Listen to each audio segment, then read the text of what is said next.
Together we'll live in the airgun dream. Hi guys, and welcome to the AirAbility podcast. And today I'm joined by my usual co-host, Tom Jacobs.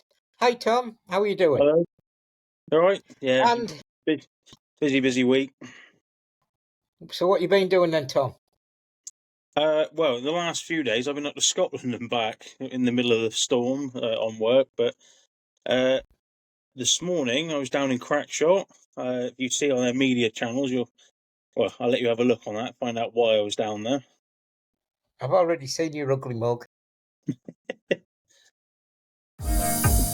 Crackshot, the Southwest's premier airgun shop and ranges. Proud sponsor of the AirAbility podcast. Brilliant. And we've got Graeme Freeman with us. And who is Graeme Freeman? Well, Graeme Freeman is the 2012 air rifle Benchrest world champion. And also he is a Benchrest UK committee member. And although it pains me to say from the bottom of my heart, he is the current UK #1 Benchrest air rifle shooter. Oh. And I knew this was coming.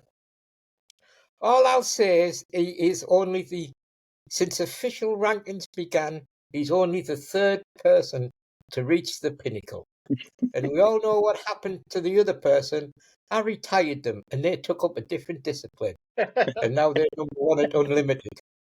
So Graeme, I'm after you, buddy. Well done. Yep. Thank you. Just a curiosity, when you were up in Scotland, Tom, did you go haggis hunting? No, I didn't. Couldn't find them. He couldn't hit one anyway, could he? Let's be honest. Yeah, probably. Oh, I think the differ. You give me my high power rifle and I might be all right. They found a 55-centimetre rat in Middlesbrough. That was just been on the news. One of us might be able to hit that. Yeah, but that's not a rat. That's classed as a dog, isn't it? Well, it looked like a dog, honestly, seriously. Anyway, so we have recently had the Ron Harding Memorial Shoot, and Ron was another world champion and a great friend to us all. And sadly, he died. World record holder, and he died in 2023 at the grand old age of 96, having won the world championships in his 80s. So, you know, the boy lived a life, you know what I mean? And we now have an annual tournament, it's Memorial Cup, and it's been going 2 years now, and I couldn't defend my title, and Graeme won both the light rifle and the heavy rifle weekend before last in some tricky conditions, and I must admit, again, it pains me to say, it was a class performance, and he absolutely battered us. So you're pretty happy about that, aren't you, Graeme? Yeah, I sort of set my mind at winning it this time because being so close to Ron and, getting the trophies made. And yeah, it was on my radar to actually do it this time. So I didn't score this time and just put my mind to actually shooting rather than rushing around. So, and it did actually show, my shooting came together. I was more relaxed. The only thing that does affect me is that my name is actually underneath yours on the trophy. Yes. Yes. And I'll let you into a little secret. Your trophy is the only time I've used my official title of BEM, just so it annoyed you on the trophy when I had my name engraved. I did actually notice that. Yeah, I thought that was quite amusing. I'm sure that's not what it was meant for when I was awarded it, but that's what I'm going to use it for. I got a little guest there. You've got a little guest? But yeah, Kirsty. No, the cat. No, it's the cat. But Graeme, I think that weekend, you showed, you were pretty determined, and some of the things that surprised me was you didn't have any sort of spring fall out of your gun that weekend that I've seen at other shoots. Yeah, you used the correct ammunition. You know what I mean? Now, everything went perfect, didn't it? Yeah, there's a funny story about the spring. Me and Tom were shooting side by side at one of the shoots, and Tom noticed that this spring was sticking up over the top of my gun. And I kept trying to poke it back down into the gun, but it wouldn't go. So I had to shoot it with this spring wangling out the top of the rifle, which turned out to be the stabilizer of the actual gun. Had popped out and shot out through the top. But the funniest thing about that shoot was, if you ask Tom, it started raining ammunition shells, didn't it? Oh, yeah, the wind. That was the windiest shooter last year by a country mile. But the funniest thing was, where we were sat next to each other, we must have had the exact same wind pattern. Because when every single time it went to the right pattern, it was like straight away, shot, and we got all the way to the end of the card. As you put your breach flag in, I put mine in. We were shooting at the exact same amount of shots on the targets. That's the main thing about finding the right wind pattern. Everybody needs to find a wind pattern that works for them and stick to it. You'll probably find that there's so many rules out there and regulations that make it hard for you to learn wind patterns. But if you put your mind to it and then just go maybe one wind flag, learn that one, see what that does, add another wind flag, learn it, see what it does, and a third wind pattern. And then basically you need at least 2 or 3 wind patterns in your head so that if it does turn nasty, you've got somewhere to go. But that weekend, it was horrific. It was like all the old cartridge cases that people had shot that had sat up on top of the beams just started raining down on us, didn't they, Tom? Yeah, shooting and getting hit in the head with brass. That was Cleveland, wasn't it? Yeah, it was. No, Chippenham. That was. It was Chippenham in Was it Chippenham? Was it Chippenham? October time. I want to say it was. Yeah, it was the second to last shoot That last was a year. terrible shoot. But yeah, That moving was a back. lot of it, wasn't it? Oh, it was hard. But yeah, moving back to weekend just gone, Graeme, that was some bloody good shooting from you. Portshead, that was. I mean, on HR on the Sunday, I shot a 2-4, 2-4-2, 2-4-3, 2-4. Not crap scores. A couple of years back, you might have been in the running. I was 25th. I Yeah. mean, that is ridiculous. That's not even. It just shows how tight it is. I mean, if you dropped, no exaggeration, like 3 or 4 points, you could have dropped 10 places on some of it. It was so tight. So for you to do as well as you did, that was bloody good going. And take me out of you for that. Yeah, I did actually have a really, really good session, and it was really weird. It's as if I knew I was going to win. It was like I just wanted it so much that when I was Yeah. on the last card, and I got to the end of the last card, and I know that I've only dropped one, and it sort of all come flooding over me, and I was sitting on the hockey, like with man tears coming, and I'm thinking, don't hold it together, hold it together.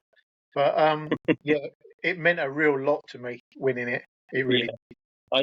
I know it did because we had a 2-month gap between that shoot and the one before, and you weekly were saying you were going to do it, going to have it.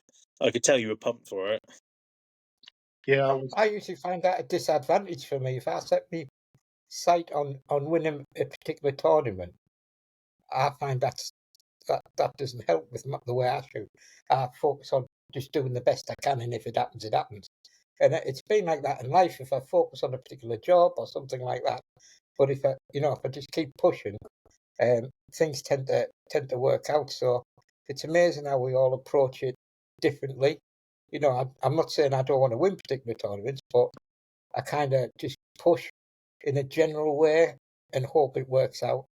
Because usually, sometimes you can put a bit too much pressure on yourself. But clearly, it worked this time with Graeme, didn't it? yeah. I think Absolutely. I think You nailed it. I think when I was shooting on the Sunday, everything just seemed to go really well. It doesn't matter what lane I was on, everything was it just seems to be so natural. It just seemed to happen. I think I finished about 17 points ahead of everybody else, which in Benchrest is crazy. Yeah, it is really good. But that was that also made you the only repeat winner this year. We not apart from the first 3 events, we had separate winners. Yeah. And I honestly think that the way people are getting better and better, and the guns are getting better and better, it's going to be harder and harder to take golds. Yeah, absolutely. I think the rankings now, you're going to be lucky if you have a couple of goals in a year, and it's all about holding your average place if you don't win, and not plummeting down into the teens and things. When it comes to places, I think that's how this year's. We're already separating that a little bit from the pack at the minute, Graeme. But let's be honest, 2 points could send both of us down 20 points at the next event. It's that close. Yeah, very You've easily. only got to have a mechanical failure as well, and oh my god, Oh, yeah. it's just going to be. That's a season over, isn't it? Well, that's what I had. First event of the year, 228 on the first card, done. Mm. And I think that's with me is this. I had 3 years where I didn't have good luck, but I had no bad luck. I made all the events. My guns worked at all the events. I was fit at all the events, and I knew I was riding a wave of something that couldn't continue, if you know what I mean. And this season, there's been no real bad luck, but I missed a practice day, you know what I mean, and because of my car and stuff. But what I mean is Graeme has always said to me, to win a tournament, everything has to line up, doesn't it, Graeme? Yeah, you can't just have one thing and hope the rest happens. It all has to happen or it doesn't happen. And I think the more practice you put in, the more chance of that happening. Yeah. I really do.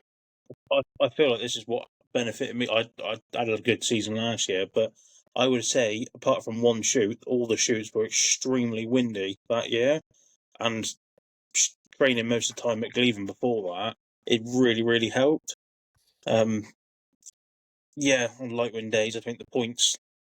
It's not so much for shooting bad, it's the fact there's so many people now that have got their kit absolutely perfect that one cock up, one shot wrong, that's it. And you're all dropping up and down, and it's so tight filled now. Can you remember when we had Dave O'Hare on a couple of podcasts ago, the president of the World Field Target Association? He was talking to us and he said, when there's a lot of wind, there's 3 people can win an event, and I agree with that. And when there's no wind, there's 50 people can win an event. And Yeah. I think that is shown by especially Chippenham last time and a few other events, especially Portstead. We've had people come up and absolutely, shoot the equivalent of British records or world records or whatever. And then the next event, the 20th, 25th, 24th, when it's a really windy event. And I think for me, I find the event with no wind the scariest because anything can happen. Anything. Yeah, and we've not had a windy shoot this year, not one. No, I'm struggling. I admit it. I'm looking forward. Anyway, next Friday we have Camelots in Doncaster, and it's our friendly shoot, and it was a free shoot for Benchrest UK members, courtesy of Benchrest UK. And I can assure you, it's never not windy there. No, I've seen a few videos and talked to a few people, and yeah, it looks like it could be a bit of a laugh. But then again, if you shoot at one range, you get so used to it, you should be getting good scores. That's why Benchrest UK is a national, and you go everywhere, all over the country, different ranges, different conditions, Yep, different people. I'm really looking forward to it because it's a new range, new people. I think I counted it was 13 new entries, an event which I can't remember the last time we had that in the seasonal 2 seasons together. No, I think it's going to be great. When I shot there a few months ago, the weather for it was just like the field. Excuse me, the field that I practice in. The windy app, the app that we all use to check out the conditions of where we're going to shoot, says something like about 4 or 5 mile an hour. It's in the teens when you actually get there, and it's like my field, and I'm really looking forward to see, because I think it's going to be 6 mile an hour next week, which is essentially nothing. And I bet you it isn't when we get there. It's going to be quite interesting. I want to But storm. another thing, I want to stop. Bring down hellfire. That's what I say. I love it when everybody's crying, and when you shoot a 229, you fist pumping. I love that. But what I was also going to say is BIUK.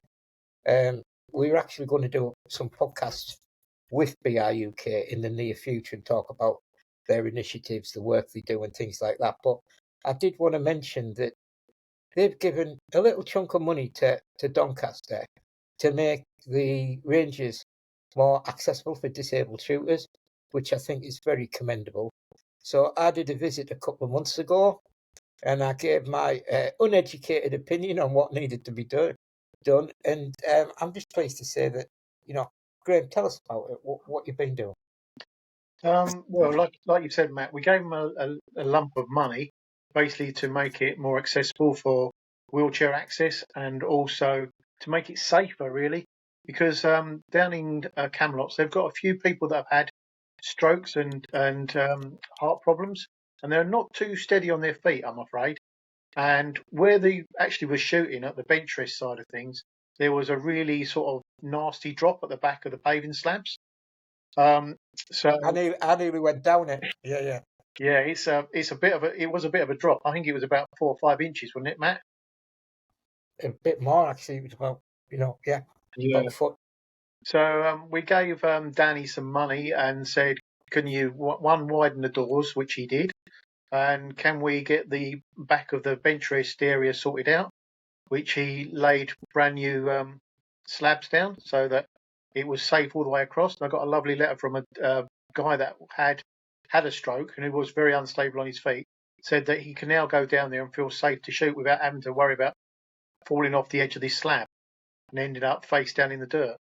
So I think, Benchrest UK, we like to enhance other people's shooting. It's not just for one person or one group of people, it's for everybody. So we try to do that. And later on, when we do our podcast, we'll explain to people how we have given money for benches and target holders and all across the country. So hopefully that'll put an insight into what Benchrest UK actually do with the money.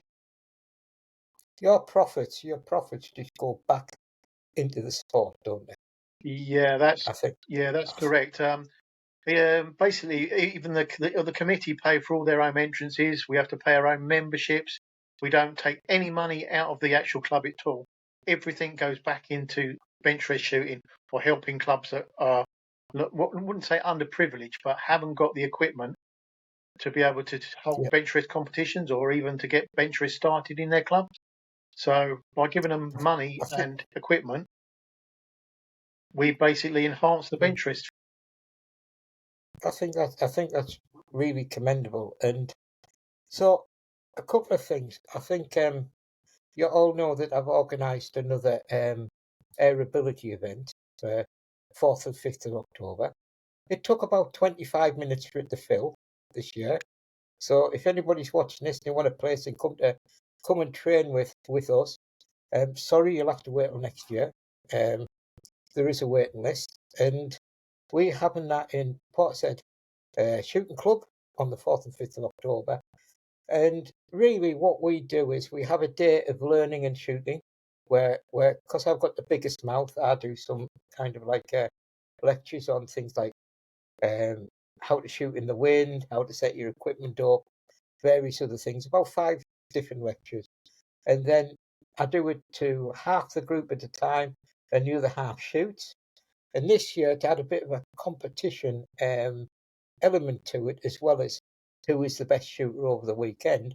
We're going to split the shooters into 2 teams, and we're going to have Team Crackshot, which is going to be Tom, and so 10 of the shooters are going to be individually coached by Tom, and Tom's going to follow them around the weekend, giving them tips and making sure they're all right and look after them. And then we've got Team Phoenix, because he is a Phoenix at the moment. You cannot deny that. He has risen, you know what I mean? And Graeme here is going to be running the other team, and hopefully that will produce a camaraderie which will feed into people come back to us through Benchrest UK tournaments. I'm already talking to several of the people who are coming along, and we've got a handful of them coming to Doncaster, or they just coming to pop in to see us at Doncaster because they can't wait until the boot camp. So I think the next generation of shooters are there, aren't they, guys? What do you think about that?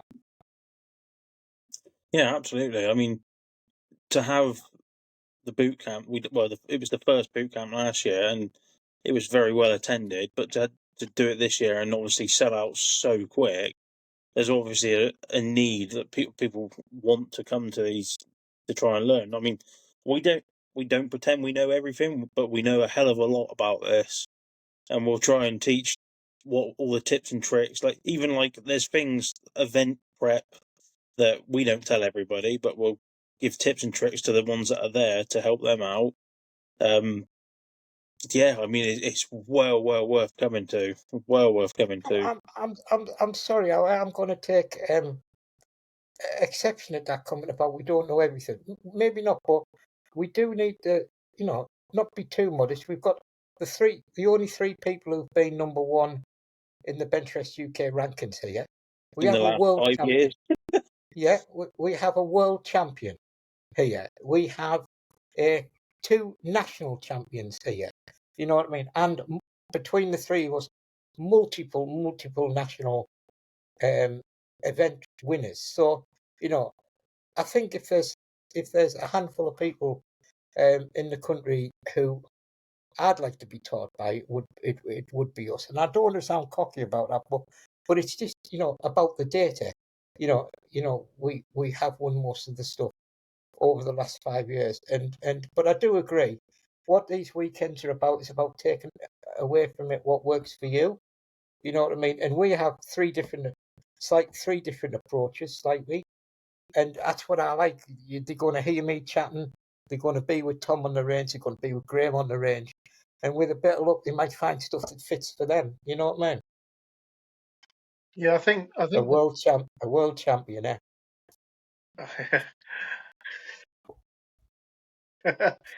I think the main thing about the AirAbility is to come along and just enjoy yourself, meet everybody, learn as much as you can, because anything you learn is got to be better than what you did before.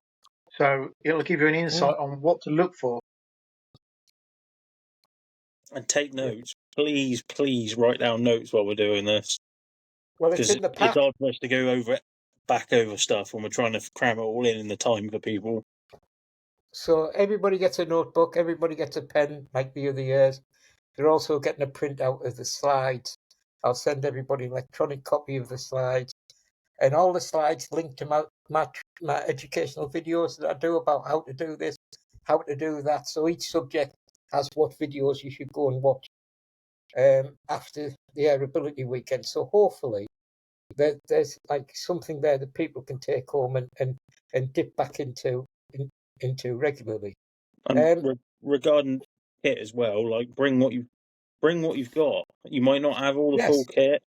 Bring it along. We can give you guidance and stuff on what you might want to change, or you might be going down the wrong route or something. And we've got like things like the wind flags. Don't worry about bringing them. Me and Matt have got that sorted. We're going to have them all laid out on the range, fixed position all weekend, so you ain't got to be moving them around. And absolutely. And can I just talk about the sponsors? So every year we do this, we get more and more interested people. Do you know what I mean? H&M have sent us 9 sleeves of Barracuda FT to be split up between 20 shooters. You can't go wrong there. Falcon Optical Systems have donated a T50i in custom red Cerakote. So that's going to be given away. Falcon Optical Systems. They are built to compete. Proud sponsors of the AirAbility podcast. There's anybody who watches my videos, you know I love this rifle called the Faz Chiappa, which is a budget rifle that I've converted into a Benchrest rifle with a red 3D stock. We are giving that away as well. It pains me, but Ratworks have said, yeah, let it go to somebody who needs it. You know what I mean? It's become a tradition every year that we give away a set of wind flags. Sorry guys, I've made this year's wind flags, not Tom, so they're probably going to be a bit pants. but I was If using, if they last 5 minutes, it isn't my fault. you know, but I have used mostly your design, Tom. So Yeah, you they'll be can fine. share. They'll be fine. And we've got other stuff and little giveaways. And Tom and I will be 3D printing trophies, medals, and stuff like that. It's all about the fun. But I'm already getting equipment queries from the guys. Don't worry about what you've got. Just tell us in advance, and we'll try and fill any gaps before the event. And even if you haven't got a rifle, we'll try and fix that as well. You know what I mean? So basically, it's may the best group win. Hey, Tom. Phoenix. I Yeah. That's knew all right. I'll you'd just start. supply That's my why I team's did win it. flags and not yours. Yeah. Yeah. The dirty tricks have started, haven't they? So we're also going to have, in the AirAbility tradition, we're also going to have bacon butty Sunday morning. Because that is the food of champions, isn't it? You know I'm what just I mean? looking at the wife here. Cook bacon rolls. Yeah, Kirsty's agreed to do it. Write it Yeah, down. we're good. She's locked in. Yeah. So usually at this point we have a chat about what we've been 3D printing, don't we, Tom, and things Yep. like that. And I just thought I'd show you one of my latest things. I think everybody assumes when you print 3D, it's like it's hard plastic. It comes off. But I've been printing eye cups for my scope. This is for the X60 eye that I've been shooting that Falcon have lent me, and this is made out with something called TPU, which is essentially rubber. Look, it's all squidgy, so it conforms to the scope when it goes on. You know what I mean? That looks a bit rude. Sorry, I won't do that again. That's it's a bit squidgy, so it actually fits over the scope, and then when you're putting your nose on it, it deflects, so you can get your face in to the eye shield there. So I think I just wanted to say to people, it's not always hard plastic that we print. We can print a myriad of substances. And Tom, come on, tell us about your new printer. He's So smiling. not so much the new printer. I've adapted the printer. So I've done a few modifications on it, and we are now able to print in carbon fiber infused plastic. So Oh, ranging from PLA, PETG, ASA, other nylons and stuff. So me and Matt we will be using a very special plastic, which I'm not going to tell everyone what it is because other people start bloody copying it. But basically, it's got a very, very high heat resistance. It's incredibly stiff. And yes, it has got carbon fibre in it. So it could be very good. And mine's printing as we speak, isn't it? Yes, yours will be done at 1 o'clock this morning. It will be in the post first thing in the morning to you. Hopefully, Friday you'll have it assembled. Saturday shooting it. That's the plan. That's the plan. So Tom's print is so special. Mine won't do this magic stuff. So I've got a question as well. Go on then, Graeme. They don't come in pink, do they? Please tell me they don't come in pink. Just like Yes, they my do. nice little new wind flags. Go on, show us what they do, Tom. Wait there, Tom. Graeme, we got to address the pink gun thing, Graeme. What did I do to you, mate? I'm sorry. You made my other half a pink stock.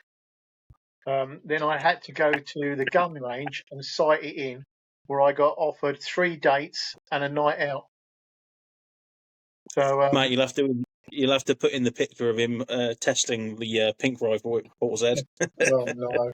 I will do. And really, he should thank me because he's never had so many offers for a date in his adult life, has he? So, but that stock, that was one of the earlier designs that we done. yep. How well did Sonia do with that? Oh my god. She shot absolutely crazy. I think she hit a 248, a 247, and it wasn't until the last one where the nerves got to her and she rattled a little bit. But she was sort of laying second after 2 cards, and you think, wow, that stock obviously works for her. These stocks are the future because they can be instantly, with a few tweaks and a press of a button, adapted to the shooter, the rifle, even down, as you saw, to the colour, the texture of the plastic.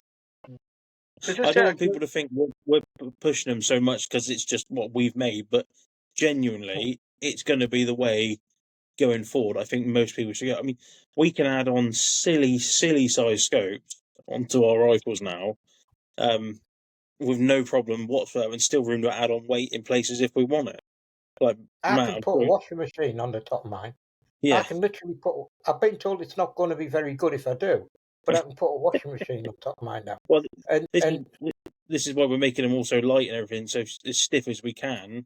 I'll let you go on about the project on the stock we're printing now. Why we're doing it?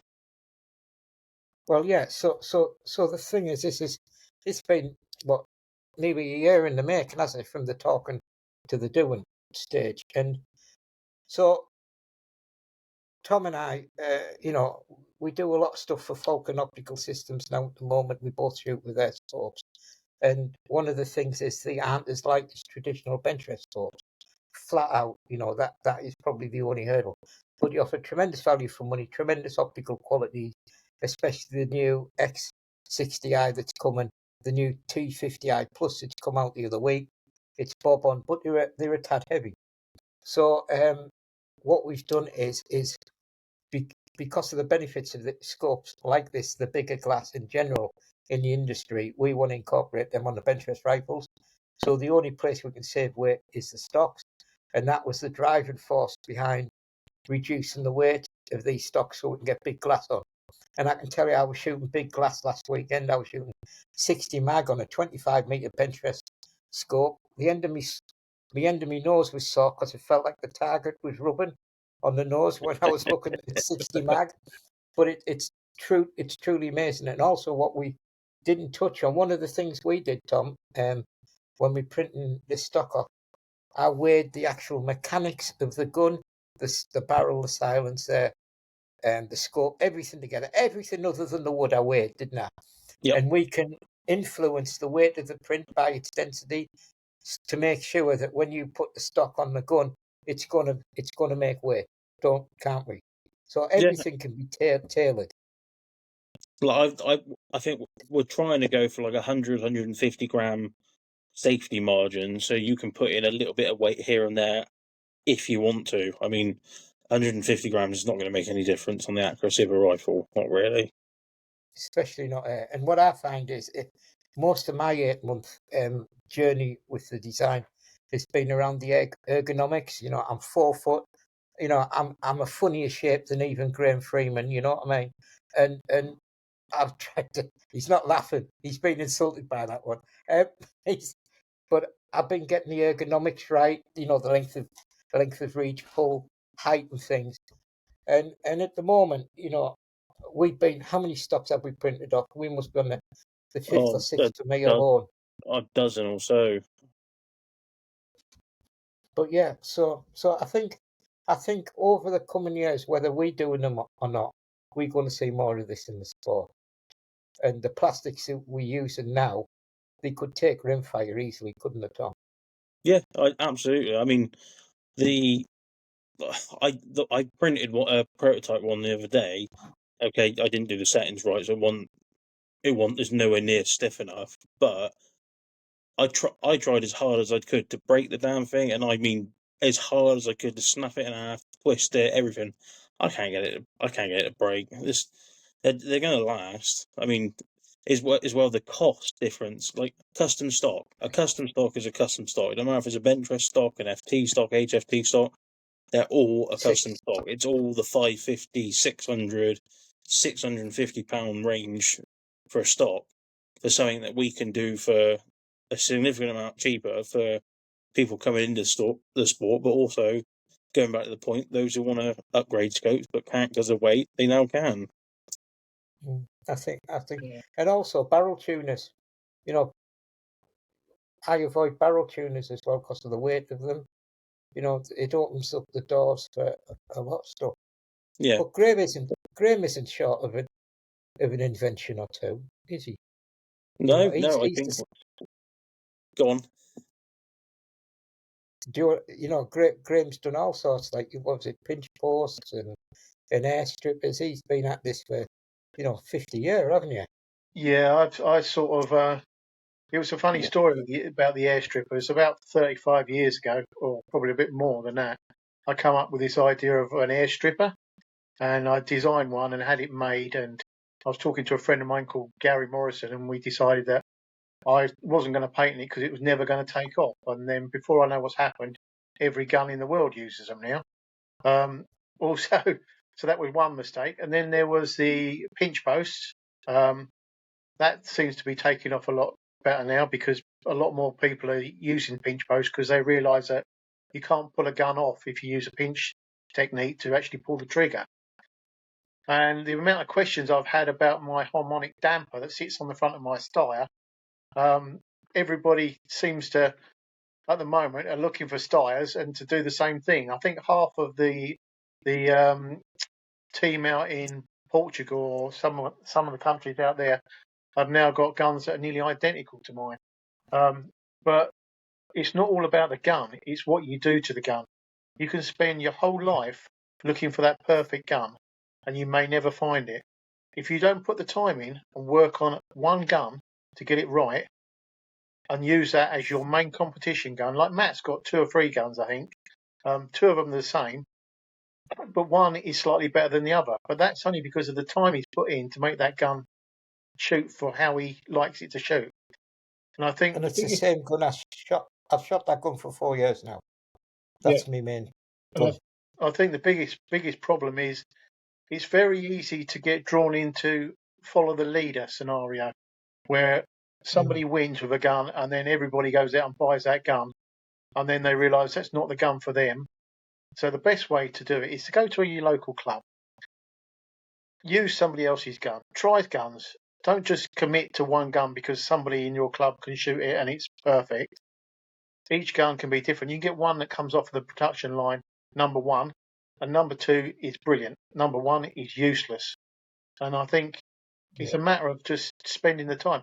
I don't know, how much time do you guys spend doing like training and practice, basically? Practice Well, or training? Competition, like shooting a target, practice, or actual going out for a set objective? Yeah, well, basically training out in the field on your own and then proper training for what I call competition training. Well, I shoot nearly every day, don't I? At some point, at least let's call it 5 days a week I shoot. But when we're on about inventing things, come on, I was the first person, about 3 years ago, you all laughed when I brought a feather to the range to be a light wind indicator. I still laugh about it. Right, so I brought this huge ostrich feather and I hung it halfway down the range and everybody went, right? I won that tournament because it was a very light wind day and I could see where the little winds were coming from. And it didn't give me the best readings, and that moved on to cutting up marathon mylar blankets into strips and making wind indicators out of those. How many mylar wind indicators do we have now? Oh my God, hundreds. On a sunny day, it's a pain in the ass because it's just a glisten across the range. Oh. And 3 years ago, it was me, wasn't it? 3 years ago, it was me. And I think that's the great thing about Benchrest, because you find an advantage, and it was an advantage for a few tournaments. You know what I mean? But it's like Formula One, isn't it? Everybody else adopts it, and you've got to find that other advantage. You know what I mean? Well, I got this, like me with the Unlimited at the moment. I've got an advantage of my setup at the moment. The slugs I'm using, the speed it's certain shot at, weight, harmonics, everything. I got some hidden barrel work going on that I'm not going to. Even you guys don't even know about it. So the rifle's shooting very, very well at the moment.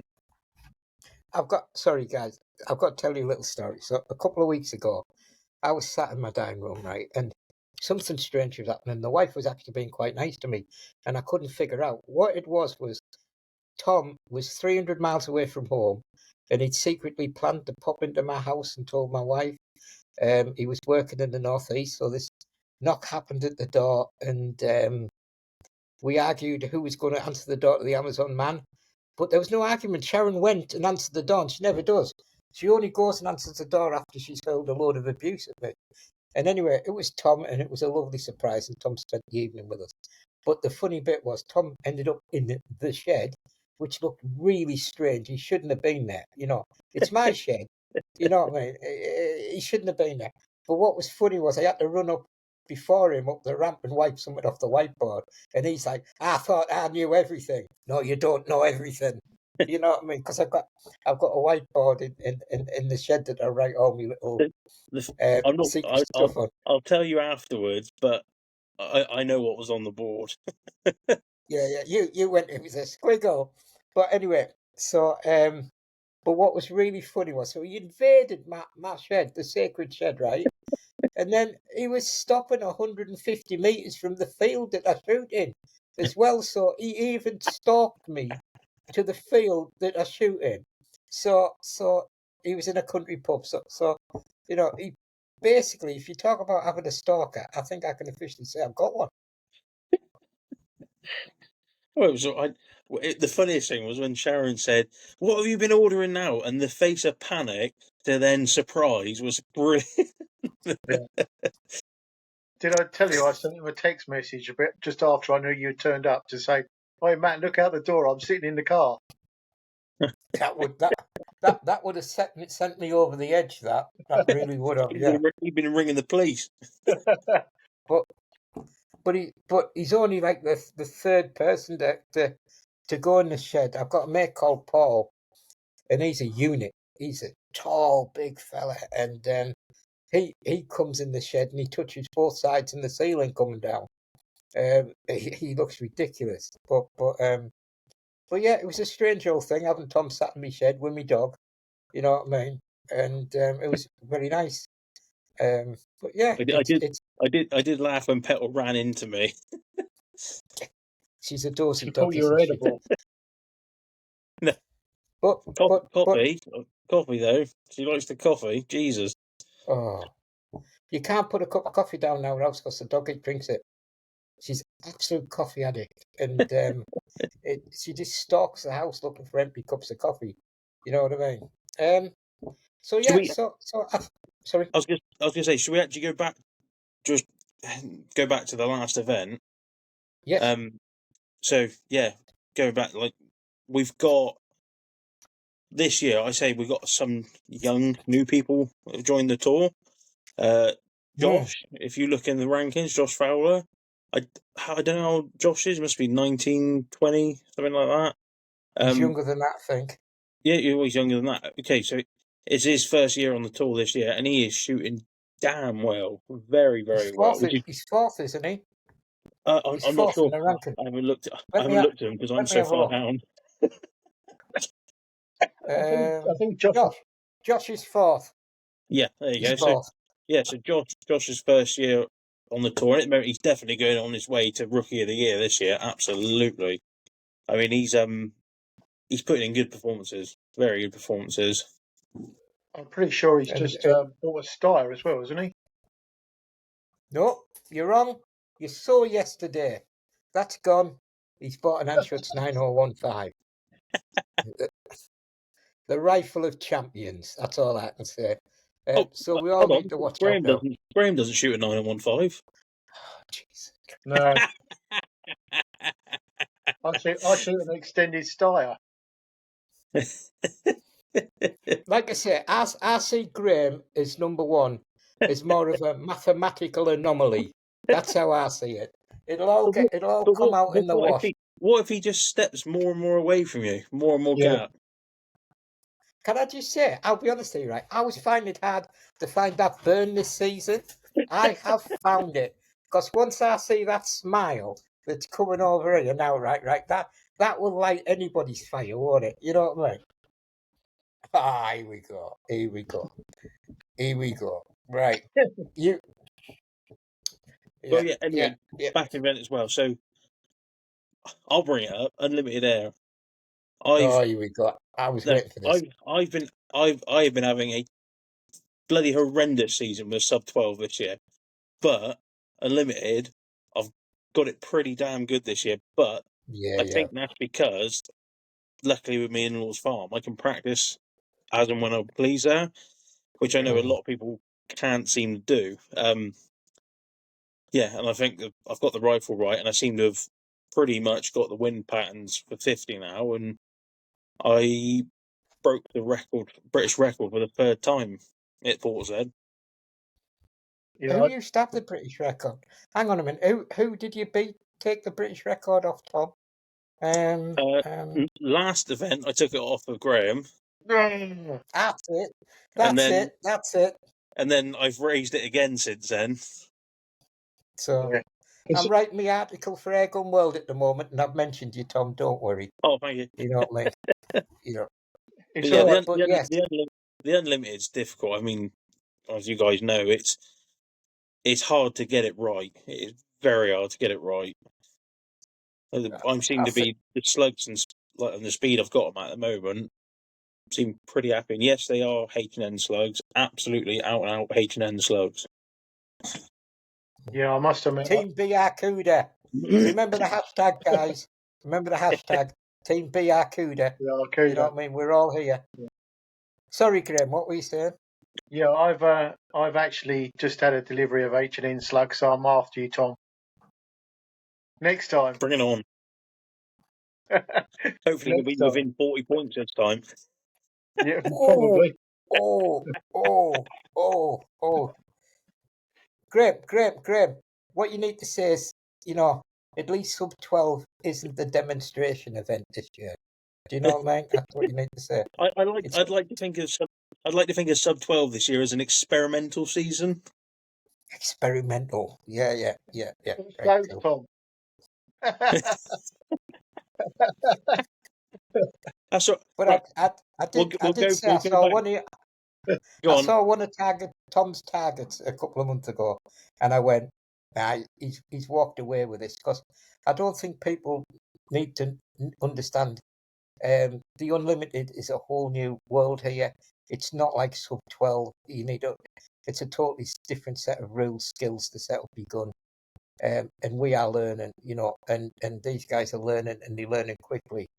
And I think we're going to see British records nearly at every event for about the next 2 years, I think. I'm hoping to. So at the moment, I've set it to 692. I'm hoping to crack 700 by the end of the year.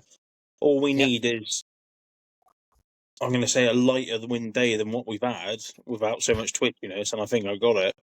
It's just those twitchy winds. Like, okay, we're using way more power than the sub 12 stuff, but it's over twice the distance, so you've got twice as long for an effect on the projectile. Thing is, it's all much the hold offs and stuff. Yeah, thing is, the people don't realise that the hold off is nothing like sub 12. It's so twitchy at 50 metres. The slightest movement can throw you from the X in the middle or a 10 right outside the top scoring range if you're not careful. It's so easy to do because the hold off. Well, Tommy, you know what the hold off's like compared to sub 12. Well, I'm just trying to find the target there. This is an example. So hang on, let me just get a pen a sec. For sub 12, if we've got a left or right wind, we might aim up and down about that much. I kid you not, for 50 metre, I can be up here, down here, I could be up here, I could be over there. It is insane, the amount of, the hold off. And so I've been off the target before and going on just reticle markings.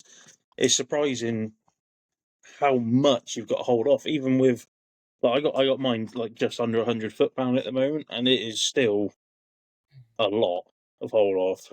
I found that the Falcon scope is so useful with the sub markings along the reticle. It just makes things a lot easier because you don't have to worry about crosshairs on and where it is. You can actually use the gradients, and it just. We usually use scopes with no increments on the crosshairs, don't we? Benchrest.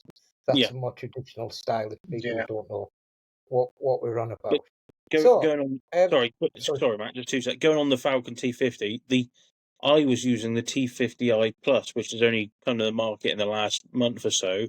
Nick from Falcon very kindly sent me it down to trial. Literally only the week before is when I put it on. I put it on the practice day. I would have broke the record then. on my own practice day at the farm.